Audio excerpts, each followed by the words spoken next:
Hi everybody, thank you for checking out my video on the 2025 California Band Directors Association audition materials.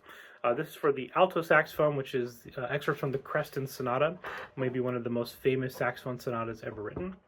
So I'm going to go through how I play this and some things that I think about, and then I have linked an excerpt of the recording that I did a little while ago with piano so you can hear how this all comes together. So my two number one tips for learning this piece is, number one, write in your accidentals and write in which B flat fingerings you're going to use and F sharp fingerings you're going to use. Creston has a way of making things not lie well on the saxophone. The fingerings are really awkward at times. So never having to guess and writing in all of your cautionary accidentals, writing in your fingerings, is going to make learning this and memorizing it a lot easier. You definitely don't want to be reading through this on your audition and then forgetting, is that supposed to be a B flat or a B natural, which finger I'm going to use. That's just going to screw you up. So write in all of your cautionary accidentals and write in your fingerings. Number two is practice this slowly. It's all about getting that muscle memory underneath your fingers, and if you practice it fast, only fast, you're never going to get that super accurate muscle memory. A wise musician once said, if you practice something slowly, you forget it slowly. If you practice something quickly, you forget it quickly. Another bonus tip is just research Creston and some of his other pieces. Creston is a wonderful composer because he combines really interesting rhythms, really pretty melodies, and really interesting harmonies. And he messes with that throughout all of his compositions. So it's really important to kind of get a sense of the sound of Creston, and that'll help you throughout this piece. So the very beginning of this excerpt, this is the first movement, measures number 1 to measure 22.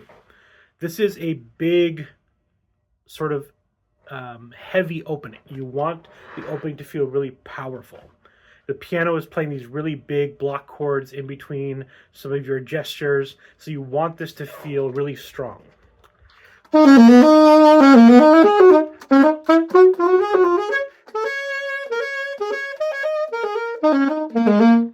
lot of times young musicians will clip everything because there is some staccato in this piece or in this section, but you don't want every note to be staccato. You want only the notes that are written to be short. The rest of it should be really long. So one thing I'll hear in a lot of students who play this is this little gesture. That's how they'll play it, and they'll clip all of the eighth notes on that gesture, but no, it should be long. So make sure you only clip notes that are marked staccato. The rest of it should be really broad. And that heavy-handedness goes all the way until the section marked calming.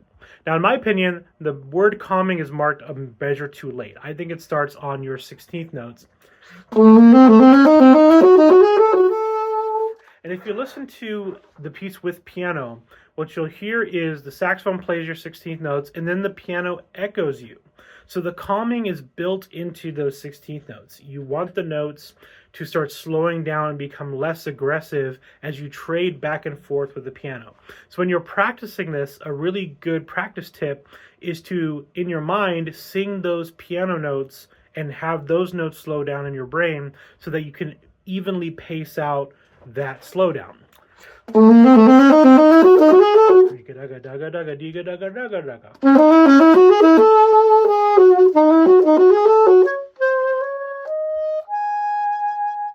Right? So if you just sort of play one measure, then rest for 4 beats, then play another measure, you're not going to pace out that calming really nicely.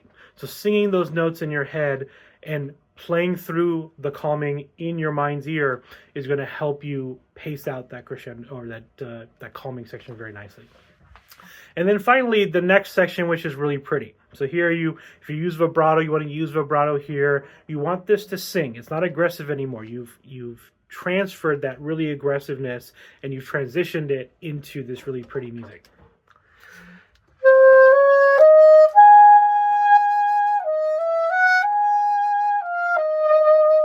So listen to my recording with the piano, and you'll hear the piano texture changes too. It becomes very light. So you can learn a lot about the texture, the environment of the music by going back and listening to the piano part.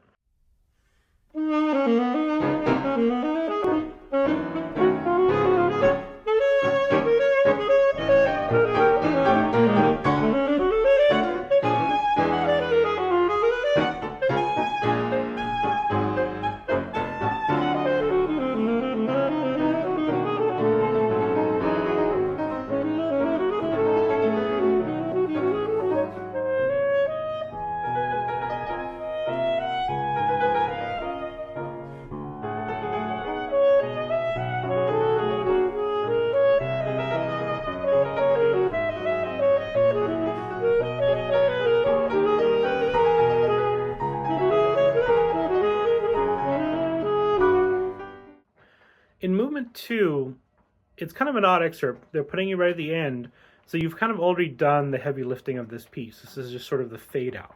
And it really is a very long and really graceful fade out. So it's really important that you manage your dynamic levels. Because a lot of students get really soft really early, and then they have nowhere to go. So let me show you what I mean by that. At the very beginning of this excerpt, if you listen to the piano part, the piano is playing these really pretty ascending and descending scales in 16th notes. So it's actually it's not a super thick texture, but it's thick enough where you don't have to play super quiet. So it's marked piano, but think of it as a comfortable piano.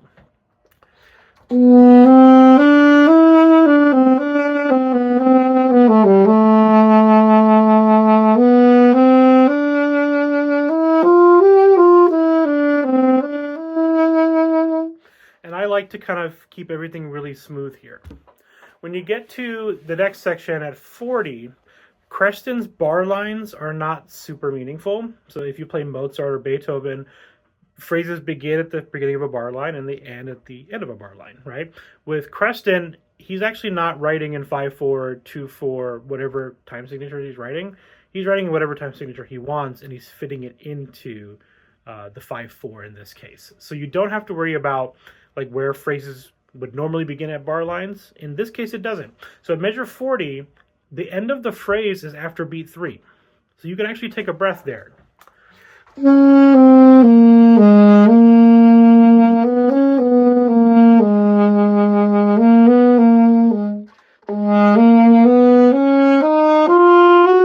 then you actually reach the beginning of the next phrase on beat 2 of measure 41.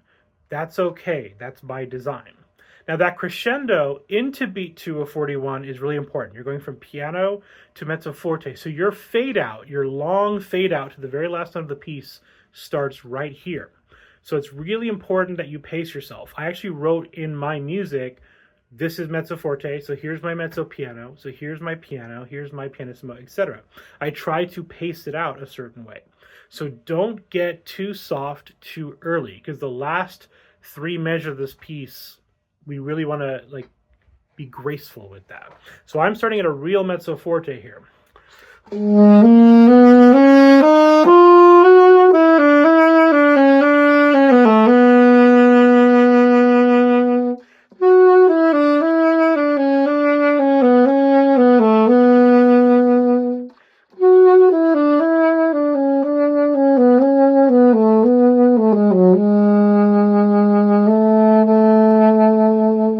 So when I reach that third to last bar, I'm not pianissimo, I'm piano, maybe a little bit above piano. So here, what I like to do, and this is a little difficult, so if you don't feel up to it, you can just do a normal diminuendo. But what I like to do here is make every single note slightly softer than the last. So it's not like a smooth diminuendo. It's like every dynamic is a little terraced here, here, here, here. And it's a really cool effect if you can pull it off, because the piano fills in the gaps. So you can listen to my recording and kind of see how I accomplish that. So here it's all about getting up to that mezzo forte and then slowly fading away.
Movement 3 is probably the most difficult part of this whole excerpt, and it's quite difficult.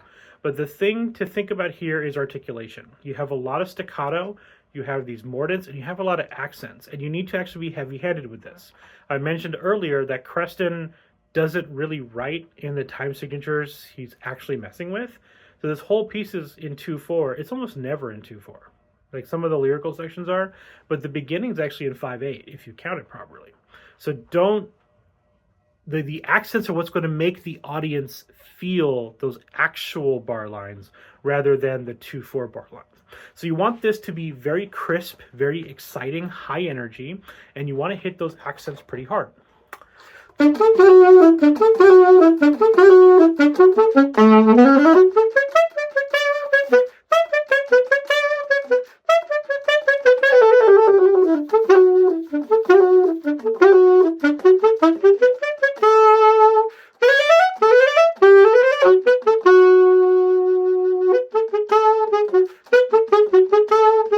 It really makes those notes, I mean, like literally pop, but that's where the pulse is supposed to be felt. That's by design by Creston. So very staccato, very pointed, high energy, and heavy accents here.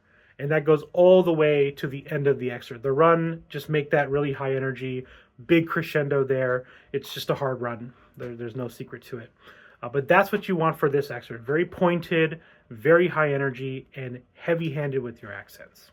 Go ahead and listen to my recording. I hope you got something out of this. If you like these videos, please hit the subscribe button, and please check me out on Instagram and my website as well.